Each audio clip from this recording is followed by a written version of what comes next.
All right. There's one place I'd much rather be than Indiana or home with COVID right now, and that would be Destin, Florida. So here is a picture of the beach. It's one of the best parts of being down there.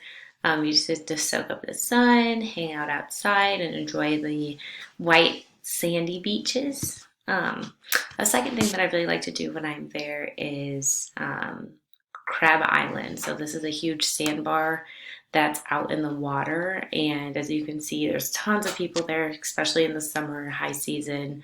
Everyone brings their boats out there, and it's just really fun, a great atmosphere to just hang out and soak up the sun and enjoy the scenery.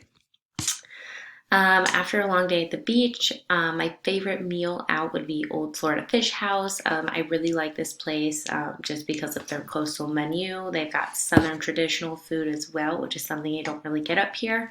And also the reviews. It's located right on the bay, so it's beautiful and really enjoyable.